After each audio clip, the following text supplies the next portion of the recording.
We're putting our faith in the charts and the fact that the yacht never goes where she's aimed. Join Kel and I for one of our best sailing days in Turkey. We visit the famous Kaş dive sites where we get a loud surprise. We get the sails up and find ourselves punching through the waves at over 8 knots practicing our sailing skills. I try some underway cooking and we finish with spearfishing in the crystal blue. Kel has suited up this morning, engine checks are completed. It's a sad, sad day when we are leaving our favourite port so far in Turkey. This is Kaş. We had the bullets come in last night, the big winds, or yesterday afternoon, the big winds blowing, so everything's really tight. Ready? I might have parked Dakini a little bit far away from the rocks when we berthed a couple of nights ago, so Kel now has a massive swim, which is giving me enough time to silence the battery alarm, get a coffee,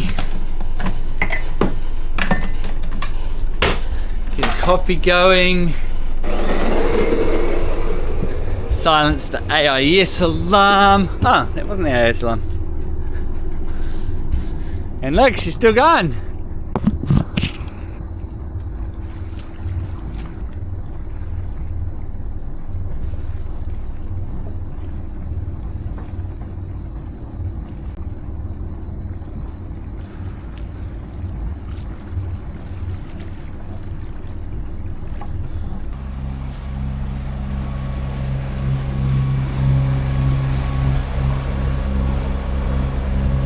Departing Kaş this morning and heading to Kalkan. We've got one quick stop.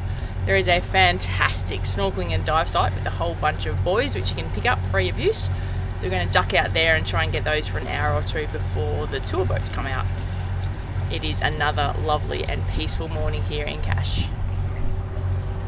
We're taking a detour after leaving Kaş. We're just popping out to the main dive sites to pick up a mooring, maybe for half an hour or so, and do some snorkeling because the water's just going to be so clear. Give Kel a taste for what it was like when I was diving out here.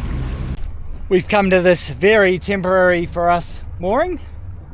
We've rigged our little bridle just out of one of our berthing lines.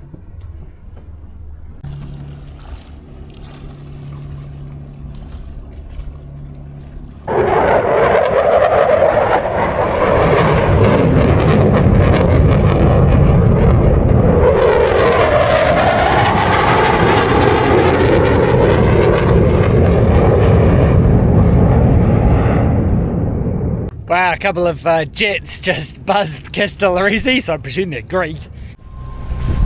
How'd you swim? It was wet. No, it was lovely. The visibility is amazing. You sort of, when the bottom was 15 metres, you could clearly see it. A bit of current coming through, and I could hear the jet blasts from under the water, which made me pop my head up. It was pretty cool to see the fortress that I walked up to yesterday being higher than where the jets were coming past. That would have been very cool to be up there at the time. Trying fishing again. Spent an inordinate amount of money in Kaş on some more lures. Give it a go. We went to a fishing shop yesterday and Al got all sorts of advice, so he's very confident now that he's going to catch a fish. I am doubtful, but he's confident. What do you reckon? Some support would be nice. We've spent 3 months now on the boat and haven't caught a single fish off the boat. I have, but it's only when we've been an anchor.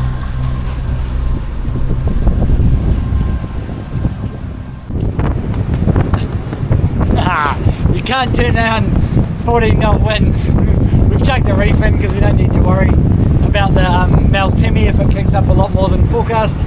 And it looks like we just have to tighten in on that Genoa and we should be good to go. So we're sailing quite well. Challenge now is that we're not sailing the direction we want to go. So it's going to be quite a long sail, I think, to get there. We are heading that way, but we have to head this way because of the sail. The wind's coming from this direction over here. 7.5 knots into the wind. We're on a close haul and 7.5 knots is pretty good. It is windy out there. Again, not going in the direction we want, but that's sailing. Hopefully we'll make it. the hat. You might need the hat keeper. There goes another hat. When you're trying to point high, but you know it is the power sail. Check that out. She's doing some effort.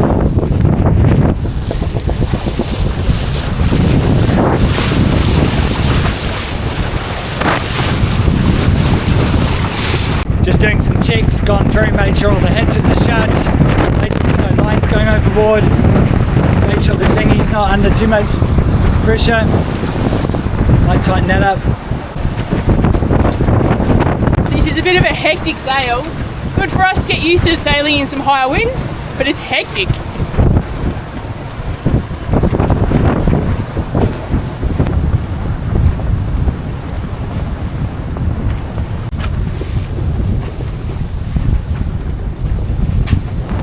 We're putting our faith in the charts and the fact that the yacht never goes where she's aimed. On a reach like this, we're really being set down. No leeway. So here we've got a big shoal pitch. Don't worry, it's about 7 or 8 meters steep. But you can really see how shallow it is. We're going to pass close by on this awesome sail. The trick is making sure that we don't tack too early and then have her downwind of us. Sorry, have the reef downwind of us.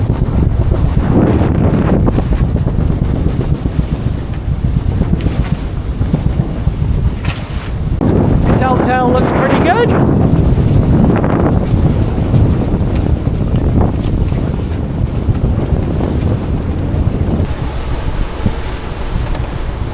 Alright, ready on the sheets, ready? Yep, to port. Okay, You've got the helm. yep. Stand by, tagging, coming left. Ready about, going about.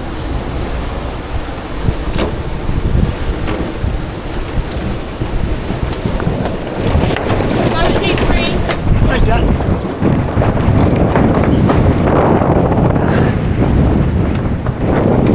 Winch handle, please.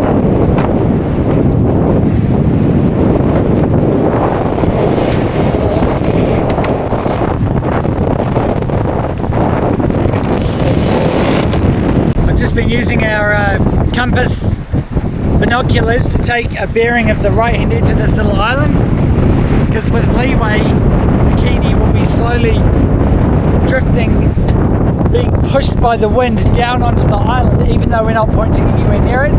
It's the nature of sailing, especially in a catamaran with very short keels. So the bearing's been slowly drawing left, something to keep an eye on. Should be okay. Plan your sailing days carefully. Not like today, where we just said, damn it, we're sailing no matter what.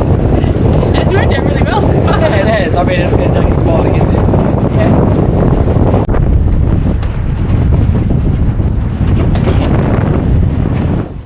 Yeah. Clear starboard.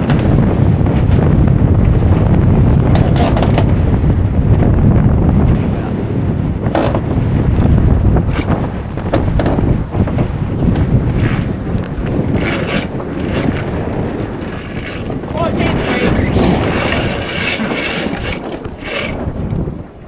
you can tell them when it's dropped, you can get it in. Where's that?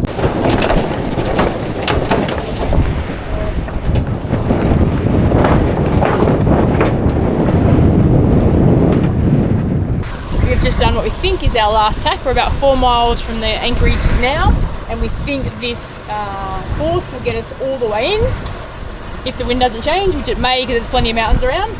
But it's been a long journey, it's taken us quite a few hours to get here, but because we can do it under sail, it is well worth it. We had to go joot, joot, joot, joot, joot, joot, and now we're going poo. Al is obviously hungry because he has decided it is zucchini fritters for dinner. The preparations have begun. Try not to get seasick at the same time.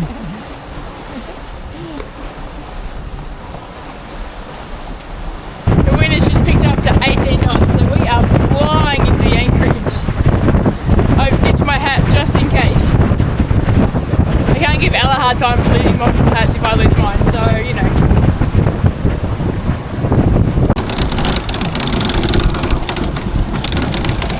In preparation for coming into anchor, we're just starting to bring the sails in. Pretty windy still.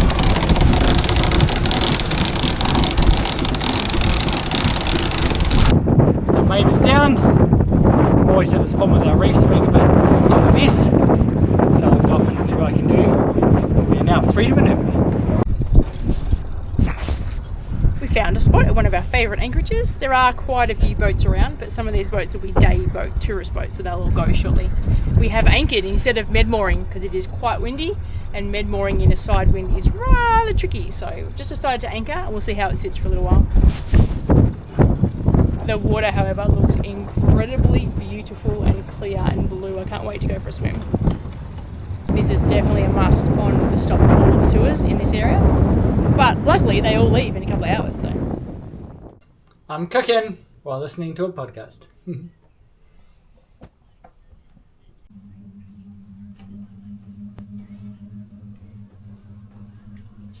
Double fry pan. Bit of a clean up to do, but looks like it's going to be delicious. Lionfish, zucchini fritters, and just some cucumber to break up the oil and stuff. I've had some success at this very anchorage spearfishing. In fact, it's where I shot my first ever lionfish.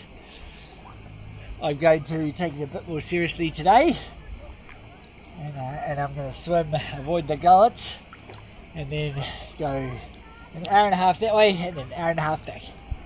Kel should be able to see me the whole time, which is good. She'll occasionally keep an eye on me through the binoculars. We're currently being entertained by the fact that the anchor is 15 metres deep, directly underneath us, and visible from the surface. It is crystal clear today. See ya!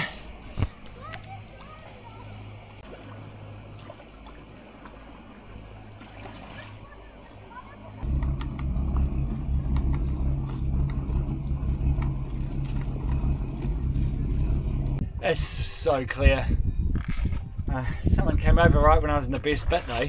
Who's a better freediver or spear fisherman. Boof straight down over all the really good stuff, and I'm like on the surface going, thanks.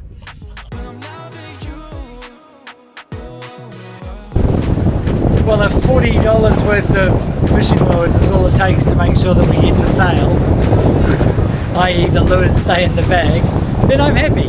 Unfortunately, I was a bit overzealous with my spine snipping off and cutting my spear. Lots of room for improvement.